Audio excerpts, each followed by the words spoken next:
With iOS 14, Apple reimagines the home screen by letting you organize apps in a few new ways. First, if you happen to have apps spread across multiple pages in various folders, iOS 14 can organize them for you with the App Library, which organizes your apps automatically into thematic collections and dynamically updated folders. Folders might include your Apple Arcade downloads, social apps, and health and fitness apps. At the top of the App Library, you'll also be able to search for apps. Another update in iOS 14 is widgets. You can now drag your widgets from the Today view and onto your home screen. The apps will dynamically move with you as you look for a spot to place the widget. There's also a new widget gallery that lets you browse and add new ones when you're moving icons around on the home screen. Also in iOS 14 is a brand new feature called App Clips.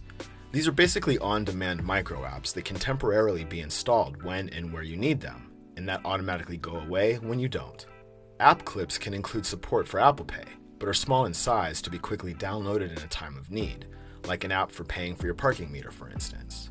If you've ever wanted to use an app while also watching a video on your iPhone, iOS 14 will allow you to do just that. With the new picture-in-picture feature, you'll be able to keep a video in a corner of the screen while working within another app. Apple is making some big changes to its voice assistant. Now when you trigger Siri, it appears as an icon at the bottom of the home screen rather than concealing your entire view. Siri integration in iMessage is also improved. You can ask it to send audio messages. Keyboard dictation has also been improved.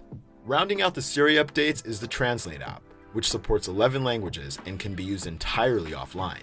The interface includes a language selector, text field, and record button, as well as a few extra widgets like favorites and a dictionary.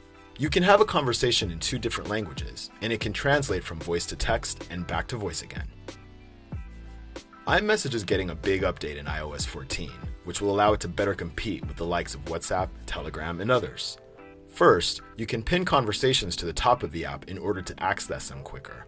You will also be able to tag people in conversations, as well as reply in line to a message in a thread by tapping on it. A great feature, especially in large group conversations. And each conversation is now more customizable.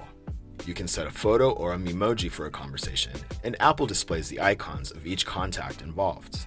Memoji will receive new customization features as well, including hair, ages, and faces. Maps also gets an update in iOS 14.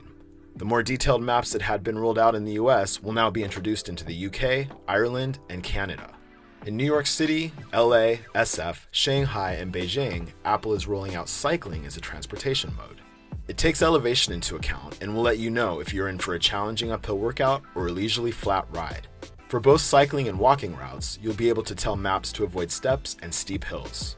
And for drivers, Maps introduces electric vehicle routes and information about city centers. And if your car supports CarPlay, there will be more types of apps in the future, such as parking apps, EV charging apps, and food ordering apps. Maps also introduces guides, allowing you to browse data in-app from AllTrails, Zagat, and other sources of travel and tourism information to help you discover new places. Finally, iOS 14 turns your iPhone into a key for your car, allowing you to unlock and start your car and to provision either permanent or temporary digital keys to family and friends. Initially, only the upcoming BMW 5 Series will support this feature. The company says it will introduce it in iOS 13 as well. That's it for the iOS 14 updates announced at WWDC.